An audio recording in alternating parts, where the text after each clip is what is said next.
All right, the portal is officially closed for every team but one, Texas. Where does South Carolina stand in the current SEC team rankings? Who are the targets they're still looking at? And how do we fix basketball, and can we? Locked on Gamecock starts right now.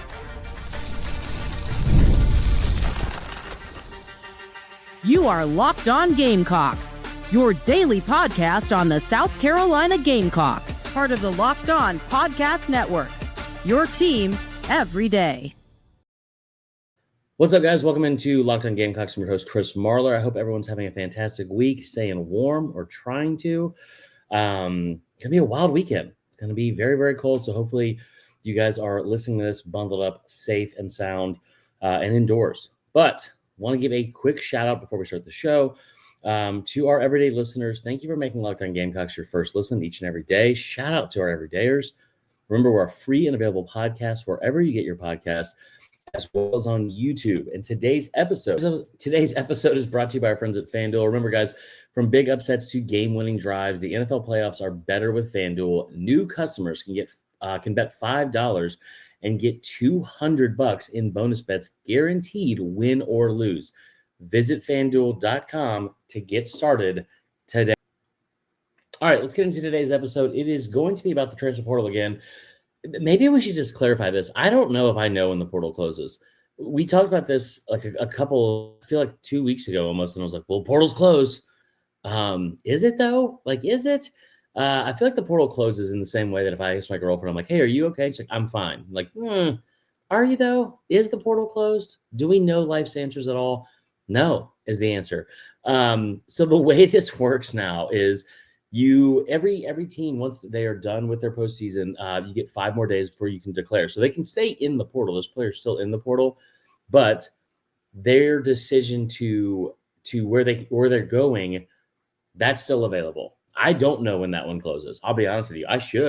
I write about this every day, every single day. I have to write about some kid that's on his 4th school that is going to play at whatever place, and he was at JUCO, and then he was at a G5, and now he's going to Power 4, and blah, blah, blah. And it's still so confusing. But I tell you what, there is some factual numbers that we're going to talk about today that aren't confusing and that make me really excited about where South Carolina is. And it's kind of stuff we've talked about, but it's more proof of the pudding to, like, kind of bang the drum for exactly what we thought about Shane Beamer and how good he's been in the portal. And those numbers aren't going to lie. And we'll get to that here in a second. Now, so let's talk about the 2 kids you brought in this week, right? You bring in an offensive lineman, which we'll get to in a second. I want to start out with the one that is the one everyone should be excited about. And as luck would have it, definitely a first name that I don't know how to pronounce, and I'm not going to try to butcher it. I don't want to get off on that kind of start with a new potential player. But I'll tell you right now, Faison, Rahsul, I don't know. Maybe it's Russell. I'm not sure. Faison, kid from Utah State. Now, here's the funniest part about this whole situation. This kid, nothing but production, nothing but explosive production, it feels like, with the yards per carry and the numbers you look at from that. It's at a G5 school. And if you hear from the outside noise, like Clemson fans or other idiots that are just trying to downplay this, it was, oh, great, it's a kid from Utah State. Like, why would you be excited about that? Everyone is excited about this kid. And if you don't believe me, I'll tell you right now, he took a visit to Bama. He took a visit to Florida State. He took a visit to North Carolina to go play for Bill Belichick, Alabama, and Florida State. And he went on all those visits before he came to Columbia and still chose South Carolina. There's not many other ways to put a pat on the back and a feather in the cap for Shane Beamer than that. He went and saw Bama, and Bama needs running back help because they lost Justice Haynes, and that's a kid that you got on campus here. You lost out to Michigan to him because of the money part of it, because Michigan just has – I mean, they have deep pockets anyway, but, like, them having a newfound investor that owns Oracle and is a billionaire just because his girlfriend is an alumni is unbelievable. But I digress. Florida State has been very active in the portal every single year. They went after him as well. And if that wasn't enough to prove just like the types of schools and programs that were pursuing him, it's also a kid that when you come out and look at like where he ranks in the rest of the class, he's the 4th ranked running back in the portal right now. He's the number 60 overall player. He's the 2nd highest player you're going to sign. Right? Like the highest is the kid, Jalen Brown, the edge rusher from Mizzou, who fits an immediate need. And then the other part of it, the other player he's ahead of is Aaron Nolan, who's a former 5-star quarterback. So you're in pretty good company right there. That also means you signed 3 players in the top 90. And here's the thing I keep going to with this is I asked this question to you guys a couple weeks ago, and a lot of you actually responded to it. But it's like, tell me the misses. Tell me the big swings and misses you got in the portal. And I'm going to tell you why it's important, because first off, you watch a program like Florida State. Florida State didn't go 2-10 because they swung and missed on one player. They went 2-10 for a number of reasons: culture, the drop off in talent they had from last year to this year, all those kind of things. But they made it very well known that what they were going to do, and they did it before 2023, to their credit, which was a successful year.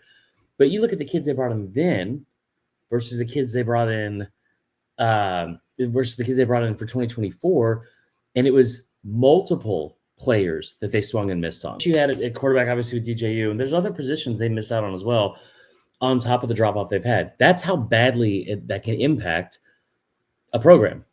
If you are bringing in all these people, because here's the thing too, we're still in the infancy of this whole thing, and you're trying to figure out how to navigate it. And you got some guys like Lane Kiffin, who I think is maybe he's out ahead of the curve, which is, hey, we're not going to be super concerned with landing a top 10 class in out of high school. And one of the things I think that makes a lot of sense for is, if you do that, you're going to have to pay those 5-star recruits because they're going to demand money. What happens if they show up and they're not good enough to play as a true freshman? Like, I don't know, 85% of true freshmen that have ever played college football, because they need time to adjust to the game, or there's people that have played in, or especially if they're also highly ranked recruits that have been in the program 3 years. Like, what if they're not ready to pay or play, but you've given them $500,000 or $1 million, and now they want to leave? That's a sunken cost over what? Like, so there's some coaches that are going to go just strictly to the portal, and I kind of think it makes sense. What Shane Beamer and company have done has been tremendous, and there haven't been a lot of misses. Knock on wood. Pretty sure this is IKEA, so it's probably not real wood. But, I mean, he has not had a lot of misses. Now, going out and getting a running back as a position of need, I do still think that Jordan Howell is a guy that they're very high on. I like the fact that Oscar Attaway is still good, and he can perform in a number of ways, like whether it's like, getting out on the edge or catching the ball out of the backfield or whatever. I think Howell is going to be your main guy. Listen, you have Matthew Fuller as well. He's coming in. He's going to be young. He came in last year in the 2024 class, and that's all fine too. I think you have to go out and get another body, because we've also seen time and time again, Georgia's a great example this year, where you didn't have a single scholarship back out of the 5 that you had for Georgia that was able to play all 14 games. Nate Frazier's the only one that came close. He was a true freshman. He played 13. You had ETN played, I think, in 9 or 10. You had other guys that played 2. Someone played 6. Like, they had so many injuries, and that's a position that's important because you cannot be one-dimensional offensively. The kid that it's been in college for 4 years. He started in 2020 at a JUCO or community college. I think he was 5'11", 200 then. He's 6 feet, 220 now. I'll tell you right off the bat why I love that. It's because he can stand to probably put on 5 more pounds. And that's exactly what Rocket Sanders, that's the size he had. Now, I'm not comparing him to Rocket Sanders at all. What I am saying is, you look at the numbers. This year alone, he ran the ball for 198 times for 1,100 yards. It's 5.5 yards per carry. 8 touchdowns. He had last year 118 carries for 736 yards. Right? You guys have watched me fail at math in real time so many times I'm not going to do it. It's a kid that has also traveled a bit, and that's the one hesitancy I have, because it's like he went to JUCO, then he went to Marshall, then he went to Snow College in 2022, which I believe is just a place where they make the snow. It's in the North Pole. I'm making that up 1,000%. But then he went to Utah State, and he played in all 13 games they played in, or all 12, whatever it is. He started 3 games. And like I said, he's the number 4 running back in the portal, and he's a top 60 player overall. This is a big get. This is a big get that has seemingly flown under the radar, because most of the hay has been in the barn for a lot of teams since the portal opened on December 9th, and we're winding down finally. But this is a massive, massive get. And I do believe, and you talk to the people that are around the program, and people that are more in the know than I am. JC Sherbert's a dude that does a great job for 247 Sports. He brought this up the other day. You're probably done offensively. You went out and got a quarterback for the future. You went out and got a tight end, the kid from Kentucky. You went out and got 3 interior offensive linemen or 3 offensive linemen, guys that can step in right away.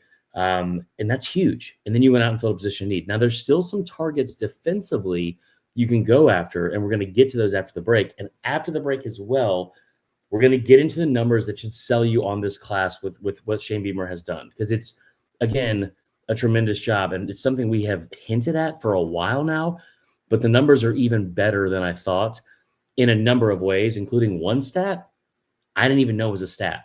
And they are light years ahead of almost everyone in the SEC when it comes to that number. We will talk about it next. Locked on Gamecocks continues right after this.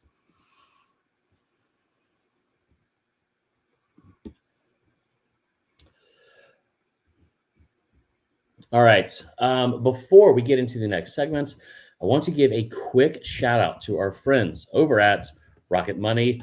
Listen, start of the new year. I know we all have goals, whether it's like financially, whether it's physically, or somewhere in between. Here's the thing. Did you ever use Rocket Money, or did you know that Rocket Money can help you find any subscriptions you forgot about or that you were paying for twice? I brought this up the other day. Just a little, I don't think it's a big shock, but not the best with my finances. I found out this past week I've been paying for a Paramount and another Netflix that I didn't know about because my girlfriend and I had paid for the same one, which I don't know if that's my fault or hers. We're not going to get into that either way.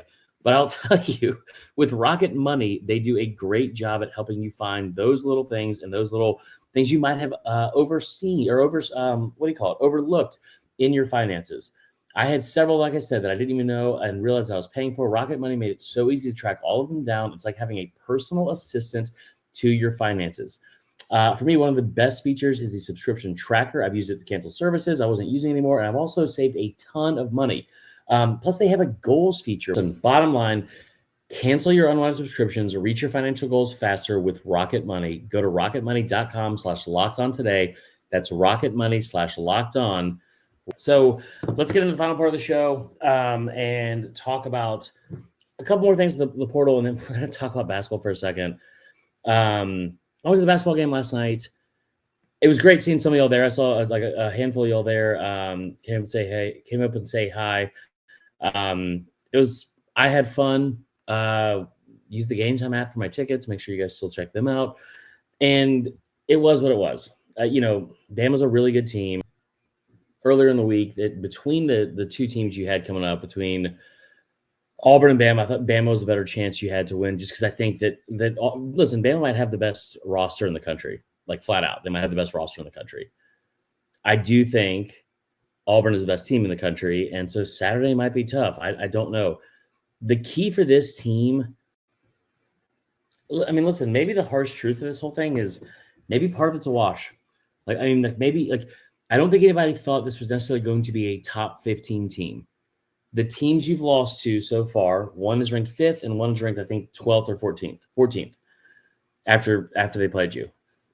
Auburn is going to be the number 1 team in the country ranked next week. Flat out. So it's frustrating. Got to figure out a way to generate offense. I think they abandoned going inside way too early last night. Again, it's one of the best teams in the country. They shoot from volume outside the arc. Like, they are one of the best 3-point shooting teams. That is the whole part of that Nate Oates offense. And they get a ton of shots. Like, they are going to score a ton. Losing to Bama by 20 is, I hate to say it, but like, it's just kind of a wash. Let's finish out the show with this. We talked about the portal stuff and the portal rankings, and I was looking at these numbers today from 247 and On3. And 247 put out their team rankings. And like I said, so the portal is basically closed for almost 95% of the teams in the country. Now, you can still take kids in who are in the portal, but your time to enter your name in the portal is done. Unless you're somebody like Texas or any of the 4 teams remaining who get 5 days after their last game. So if Texas loses tomorrow to Ohio State or whatever, those kids can still enter the portal, and they can be in the portal for I don't know how long, maybe forever, like whatever. And then we still have the spring window as well for after spring ball. So I looked at the numbers of how many players each team brought in. South Carolina ranks 11th with 10 total players they brought in. The number of players you brought in does not matter to me. Like if you're Tennessee at the very bottom with 2, that's a concern. Texas and Florida both have 4. That's also a concern for one of them, not for Texas because they're still playing football. You rank there in total players brought in. You look at the actual class rankings on 247, and they're 16th in the country. Now, the SEC obviously is always loaded with recruiting. 1, 2, 3, 4, 5, 6, 7, 8, 9. That's 10th in the SEC. But you have the 16th ranked class in the transfer portal with 10 players. Now, why is that also important? There's one team ahead of you, one, with less players. Everyone else is 12 and above, and LSU 14, throwing out millions of dollars. Ole Miss 16. Like, you took one of the fewest amounts of players you could take in the portal class, and you're ranked near the top of the country. Right. So again, the other part of it too, and this is a number I didn't know existed. I love the fact that you're 16th in the country with almost fewer takes and signees than anyone else. Here's the other thing. The valuation of the staff and what they have brought in. This is on 3. I didn't know this existed. The valuation the adjusted NIL value for this team is $5 million this offseason. That doesn't mean what they've paid. It means the adjusted NIL value of what they brought in. That is an increase of $2.7 million.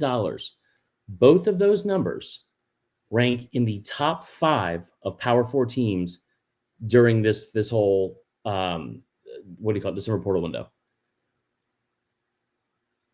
Like, that says several things to me. The increase you've had in players you've brought in, that's just their value. You've almost doubled it.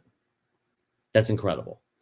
It also says to incoming recruits and people you're targeting, hey, we are a major player. We have plans to be a major player and be in the mix for elite players and talent out of high school, out of college, out of junior college, everything in between, because what we're building here is going to extend far beyond the 2024 season and far beyond the next few. That's why we went out and got a guy like Aaron Nolan that gets him to step in for when we think Lenore Sellers, it can compete for a Heisman level type season and potentially go to the NFL draft next year. That's why you go spend money on a guy like that just to be your backup. We have the money. We want to spend the money. We want to bring in kids that want to be in this culture and want to play in this conference and play for this coach and this team and this program. It's awesome. It's awesome. So again, I just didn't even know that was a number. And you look at some of these other numbers from around the country. Texas A&M, their valuation dropped $700,000. LSU 3.6. That's less than South Carolina. Auburn 3.3. Again, less. Ole Miss 1.8. They increased by 3.6 because they were down by so many, and they've also lost a ton of players as well. So again, it's just an incredible. The only other team in the SEC that's better than you in adjusted NIL value was Missouri at $4.6 million.